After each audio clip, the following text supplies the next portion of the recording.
The NFL displays a wide range of incredible talent season after season, but it also offers up garbage. Let's not kid ourselves, there's bound to be a few players that are hyped up only to be teared down after a string of bad performances. Players that stink up the field so bad that they make a top 10 list. Well, here are those top 10 sophomores that will suck this season in the NFL. At number 10 is the player who was drafted number 2 overall on the Jets in the 2021 NFL Draft, quarterback Zach Wilson.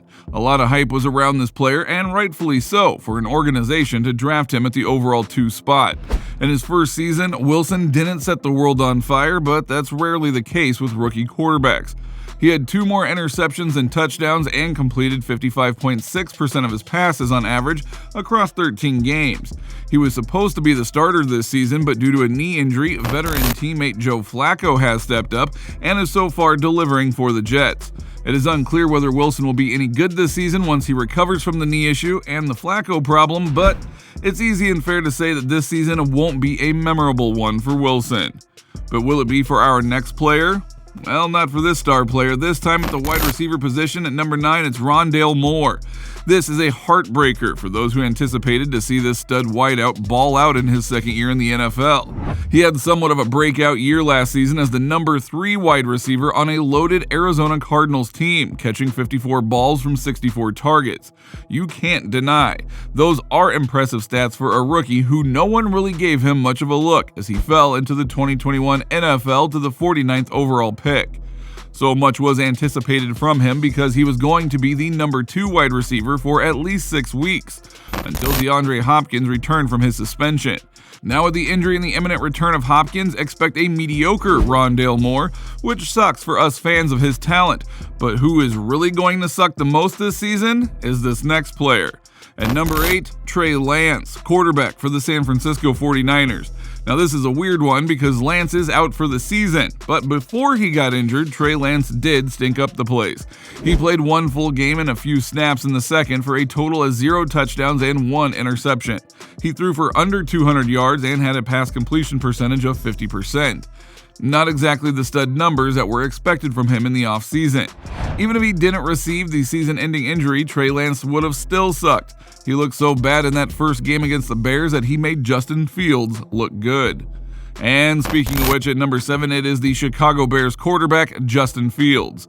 Now, I know we classified him as one of the top 10 sophomores this NFL season, but even we can get one thing wrong. The amount of disappointment felt around the office over Justin Fields' performance is so deep that we were tempted to do a whole video about just how much he will suck this season.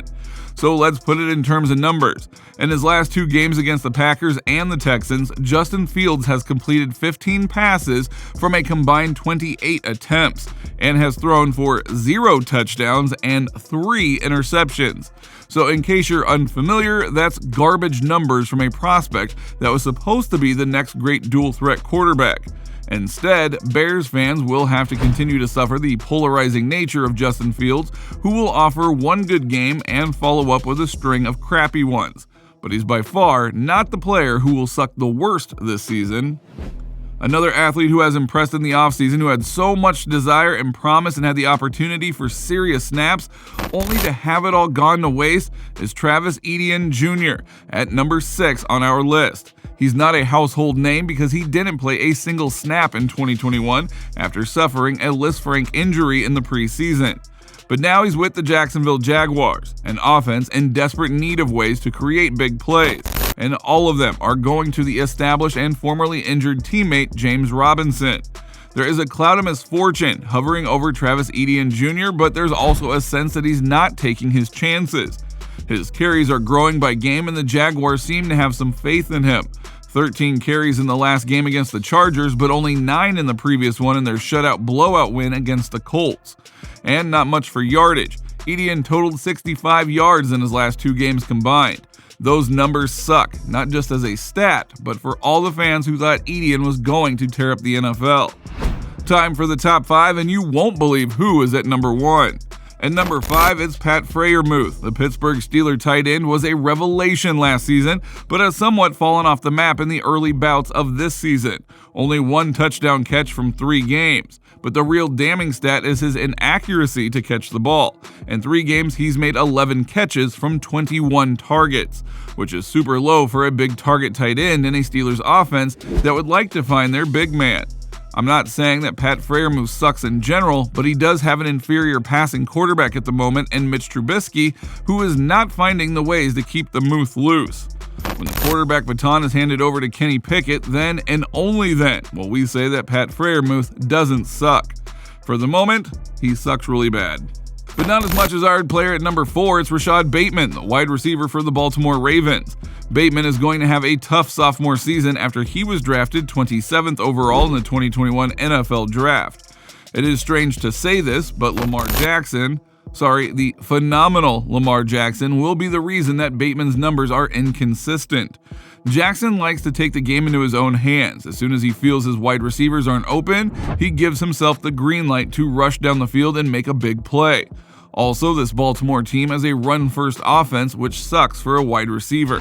And the numbers don't lie. Bateman targeted 5 times in the first game, 7 in the second, and only 4 times in the last game. Rashod Bateman only has 8 catches from 3 games.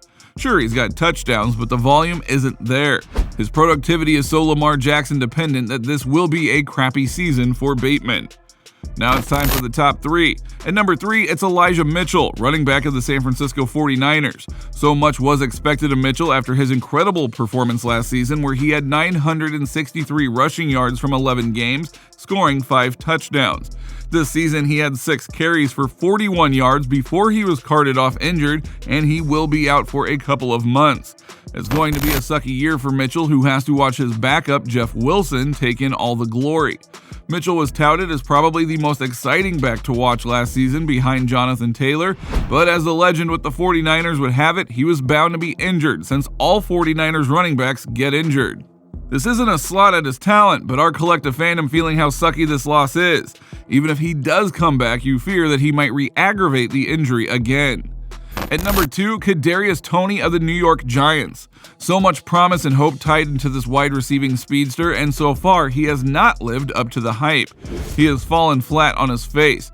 Toney has 23 total yards in his first 2 games of football. He was targeted 3 times and caught the ball twice for no gain. It is so frustrating to see a talented player not perform to the levels that are expected of him, especially when it's someone that has lightning speed and can deliver awesome plays that make you jump from your seat. Now, Toney hasn't delivered, and if he does, it won't be to the effect that we expect from him. He will have a sucky year, but not as much as our number 1 sophomore player who will suck the most this season. It's tight end for the Atlanta Falcons, Kyle Pitts. Probably the best athlete currently at the position. He can play as a wide receiver. He could be a running back. He can block, catch, and score. Well, the scoring has been an issue. He's not someone the quarterbacks look for in the end zone. Pitts has all this talent and physical dominance that he can't find a way to bully himself into getting multiple touchdowns a season. This year, in his first 2 games, he had 4 catches total. In his last outing, he had 5, which is a drastic improvement, but we're getting the sense based on ball distribution that Pitts isn't the focal point of the team, and that's why he's going to have a sucky season.